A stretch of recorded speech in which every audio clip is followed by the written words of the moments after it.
I just reached a strange point where I lost the drive and the motivation that I had. Welcome to the video. I'm going to make another self-portrait. So I'm working on a round panel.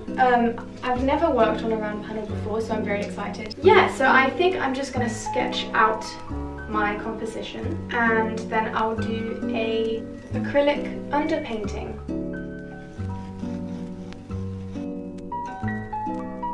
I did a lot of planning before starting this painting. I was really thinking about the composition and the people in the background and how I wanted them to take up the frame. I didn't know if I wanted it to look really crowded. I'm really excited to get started. So I'm going to do the underpainting, or like start the underpainting. So I'm going to use some acrylics and just kind of plot everything and kind of put down a base, just because that really helps to bring out some kind of depth. I'm intimidated. Like, this is quite large and it's a bit more experimental compared to what I'm used to. There's a lot of collaging and just making things up instead of just copying a photo. So we'll see how it goes, but let's get started. Oh gosh, I am nervous. It's so daunting to have such a big canvas and not really know what it's going to look like at the end. Okay. I'm just going to be really, really loose. First of all, because I'm painting over it anyway, but also I've grown very fond of just looseness in art.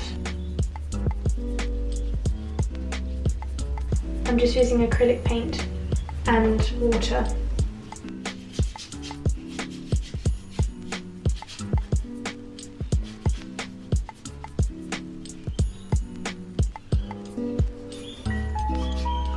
Okay, look, I know it looks questionable. It'll get better, okay? Trust the process. I hope so. Anyway. Hi, so apologies, I don't have a camera at the moment. I need to buy myself a new one. I hope you can see, because I can't see. But I'm going to start painting some of the skin and just get started, basically. So I can't show you the process. I'm just going to show you some, like, process shots, but alas, I can't do a time lapse. But I've got my skin tones and things, and I'm just going to get started and see how it goes. And also, yes, I did cut my hair. Thanks for asking. So this is kind of like the base oil layer. I've added some more colour, because I thought it'd be nice to have some pops of blues and yellows.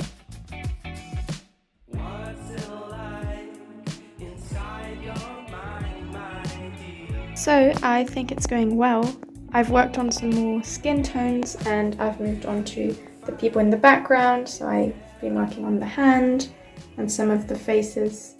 Obviously, it all needs a lot more work, but it's a good start. Okay, I'm starting to get into the eyes. This eye, it makes me very happy. I don't know.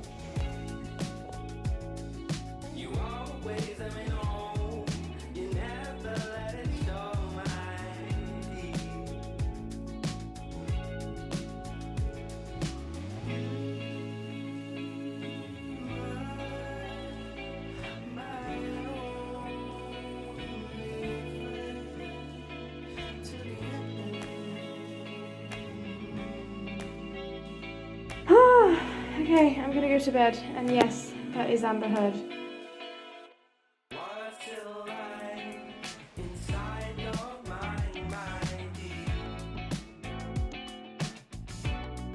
Okay, so I did change around the background a bit. I added some like stuff in there to make it more busy and feel a bit more claustrophobic. Because that's sort of what I was going for, and I did actually have a conversation with my brother and he gave me some of his thoughts, and that was actually really helpful. So you know, it's a bit scary to just go ahead and cover things up and like fill up white space with darker areas. It's, you know, it's a bit daunting, but I think those bold steps do pay off. So I haven't touched this piece for a long time. I just reached a strange point where I lost the drive and the motivation that I had to finish it, but I still haven't felt that closure feeling, which usually tells me to stop and call a painting finished. And I actually put it in a couple exhibitions as it was, just unfinished, and I did sort of feel bad for not finishing it properly before starting all the other projects that I'm currently working on. So much work! But I really think I just needed to take a step back and not look at it for a couple months at least, and just come back to it with a new set of fresh eyes. I think sometimes when I plan for and work on something for a really long time, I lose interest and get absorbed by something else entirely. That's why I've never managed to sit through learning an entire song on an instrument. But yeah, like for months I had been planning and sketching and making the piece. So once I got that painting out of my system, I got back the sort of excitement that I had for it. And I could continue it with new, fresh ideas and approaches without feeling sort of trapped like I did before. I think when you get caught up in a painting and you've gone through the whole process of planning, I found it difficult to consider alternative approaches. Say something isn't working and you just have to use your intuition and try something new and unexpected. I wasn't very good at that. So when something didn't work, I didn't know what to do because I didn't have a plan B. But I think now that I've just left it and not looked at it for a while, I feel a lot less attached, which allows me to be bold and take those risks that I maybe wouldn't have taken before. That being said, I also think it's fine to start a painting and just never finish it. If you've lost the excitement and the drive for a painting, I don't see much point in insisting if you're just going to paint for the sake of painting and for the sake of finishing it. I mean, is there really an end point in painting? You could go on forever. So with that in mind, of course, I think sometimes it is important to insist and push a little before things can get better.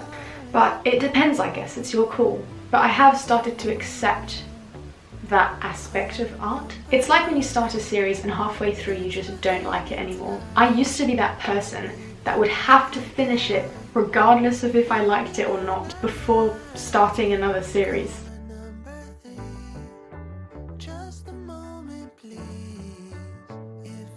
Well, thanks for watching the video. I hope you enjoyed it, and if you did, please make sure to like the video and subscribe if you'd like to keep up with all my artistic endeavours. It really helps support the channel and helps it grow, so I really appreciate it. Let me know if you also struggle with motivation issues in art, because I certainly do. And yeah, thanks again for watching, and I'll see you very soon in the next one.